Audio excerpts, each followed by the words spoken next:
Sting ভিডিওর জের জোর ধাক্কা খেলেন হুমায়ুন কবির ও তার দল। এবার আমজনতা উন্নয়ন পার্টির সঙ্গে জোট ভাঙল মিম। পশ্চিমবঙ্গের নির্বাচনে একলা চলোর বার্তা আসাদুদ্দিন ওয়েসির দলের। হুমায়ুন কবিরের মন্তব্য প্রকাশে আসায় বাংলার মুসলিম সম্প্রদায়ের অসহায়তা স্পষ্ট হয়েছে। মুসলিম সম্প্রদায় সততা ও বিশ্বাসযোগ্যতা নিয়ে প্রশ্ন তোলে এমন কোনো বক্তব্যের সঙ্গে যুক্ত থাকবে না এআইএমআইএম। এক্স হ্যান্ডেলে প্রতিক্রিয়া এসেছে এআইএমআইএম এর তরফে।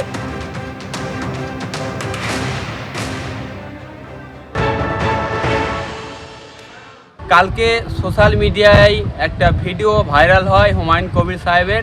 সেই ভিডিওতে হুমায়ুন কবির সাহেবকে বলতে দেখা যায় যে বাংলার মুসলমানকে আমি বোকা বানাতে চাই। আসাদুদ্দিন ওয়াইসি সাহেব আজকে ক্লিয়ার করে দিয়েছে যারা বাংলার সংখ্যালঘু মুসলমানকে বোকা বানাতে চায় তাদের সঙ্গে ব্যারিস্টার আসাদুদ্দিন ওয়াইসি সাহেব নাই। এবং আপনারা জানেন যে আমাদের সঙ্গে একটা জোট হয়েছিল, বাংলার দলিত সংখ্যালঘু মানুষের আওয়াজ উঠাবার জন্য আমরা একটা জোট করেছিলাম। কিন্তু কালকে যে ভিডিও ভাইরাল হয়েছে তারপরে ব্যারিস্টার আসাদুদ্দিন ওয়াইসি সাহেব সিদ্ধান্ত নিয়েছে যে মিম বাংলায় একাই লড়বে।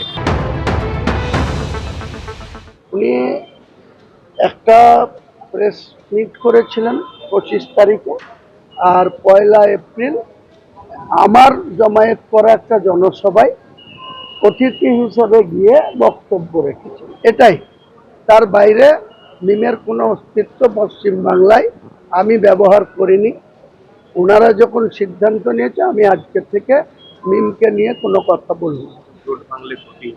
কোনো ক্ষতির আমি মানি না, কারণ আমি কারোর উপরে নির্ভর করে আমার রাজনৈতিক দল আমি ওপেন করিনি।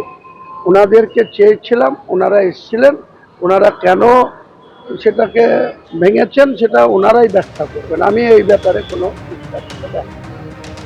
মিম এই বলে হুমায়ুন কবিরের হাত ছাড়লো যেখানে মিমের বক্তব্য যে এমন কোনো বক্তব্য যেখানে মুসলিম সম্প্রদায়ের সততা বিশ্বাসযোগ্যতা নিয়ে প্রশ্ন তোলে সেই বক্তব্যের সঙ্গে মিম যুক্ত থাকবে না। আর এরপরই রাজনৈতিক তরজাও চরমে পৌঁছেছে। ভোটের বাজারে বিভিন্ন ধরনের বাতাবরণ তৈরি করা হয় বিভিন্ন এজেন্সিকে কাজে লাগিয়ে, এটাও হয় বাংলায়।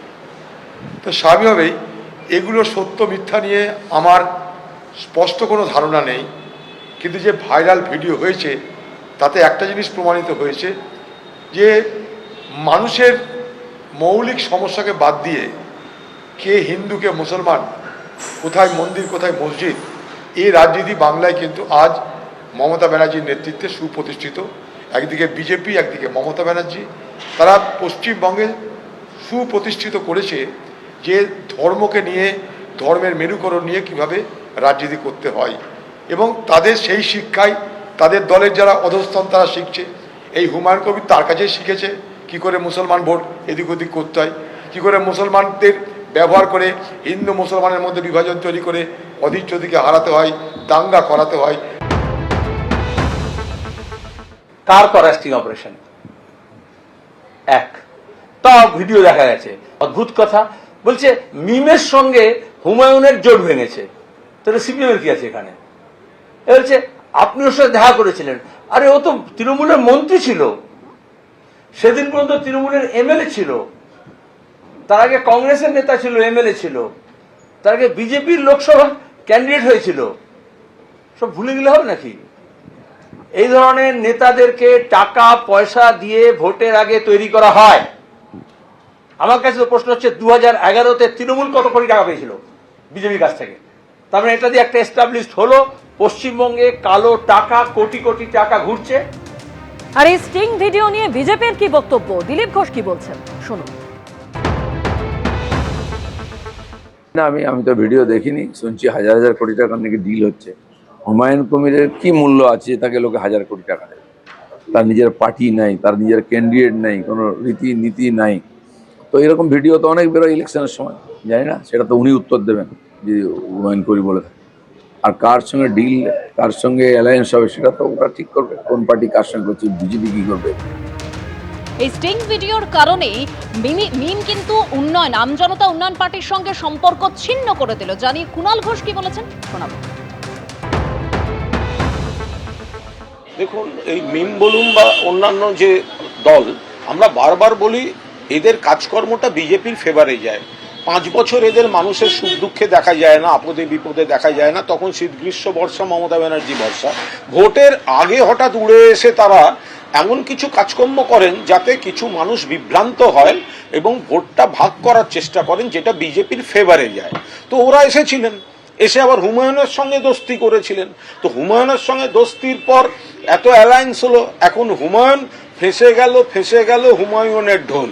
তো তারপরে এখন লোকলজ্জায় বলছেন আমরা এখন সরে যাচ্ছি, কিন্তু আপনাদের তো উদ্দেশ্যটা এক ছিল, অর্থাৎ এমনভাবে কিছু মানুষকে কনফিউজ করে ভোট কাটা যাতে বিজেপির উপকার হয়। এখন হুমায়ুন পুরোদস্তুর ফেসে গেছেন এবং লোককে ভাসিয়ে বসে আছেন। তো সেই জায়গায় দাঁড়িয়ে তারা এখন নিজেদের কোনোভাবে মুখ রক্ষার জন্য এইসব সরে যাই করছেন।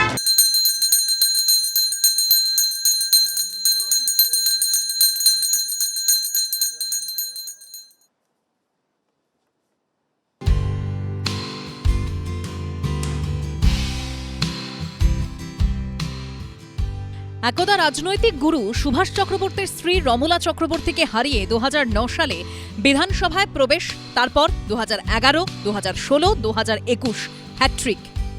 এবার নজরে 26, একেবারে 4 মারতে চান সুজিত বসু। সেই লক্ষ্যে রবিবার শুরু করলেন প্রচার।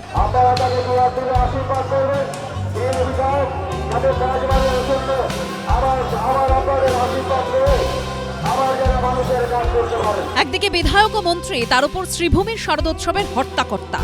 পুজোর মতো তাঁর প্রচারেও জাঁকজমক, বাজছে ঢাক, বাজছে গান, উঠছে স্লোগান।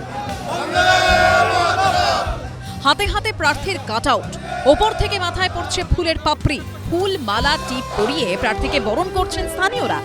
প্রচার মিছিল নাকি বিজয় উৎসব বোঝাই মুশকিল।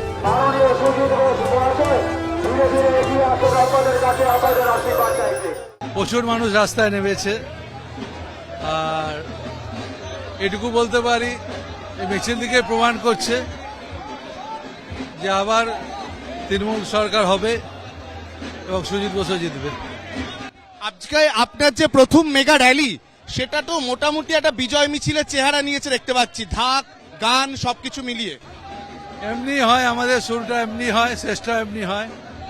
প্রথমে ঢাক ঢোল বাজে, যেমন পরেও ঢাক ঢোল বাজে, বিজয় উৎসবও হয়। আর সব শিল্পীরাই এসছেন, আর সাধারণ মানুষ রাস্তায় আছে সব থেকে বেশি। এবারও তিনি বিধাননগরের তৃণমূলের প্রার্থী, তার প্রতিদ্বন্দ্বী বিজেপির শরৎ মুখোপাধ্যায় এবং সিপিএম এর সৌম্যজিৎ রাহা। টানা 15 বছরের বিধায়ক, এবারও কি সেই ধারা বজায় থাকবে? চেনা মাঠে ফের কি ঘাসফুল ফোটাতে পারবেন লেকটাউনের বাসিন্দা? আশাবাদী তৃণমূল প্রার্থী। গত 3 বারের নির্বাচন, 3 বার 3 দলের আলাদা আলাদা প্রার্থীকে আপনি মুখোমুখি পেয়েছেন। এবছর বিপক্ষ প্রার্থীদের কিভাবে দেখছেন? যে কেউ প্রার্থী হোক না, প্রার্থী তো সবাই হতে পারে, সবাইকারই ইচ্ছে থাকতে পারে, এ নিয়ে আমার কোনো ভাবনা নেই। যেই অপোনেন্ট হোক, যেই হবে, কোনো অসুবিধা নেই। আগামী 29 এপ্রিল দ্বিতীয় দফায় কলকাতায় ভোট, ফল ঘোষণা 4 মে। সেদিনই মিলবে সব উত্তর। অরিত্রিক ভট্টাচার্যর রিপোর্ট, এবিপি আনন্দ, কলকাতা। এবিপি আনন্দ, এগিয়ে থাকে, এগিয়ে রাখে।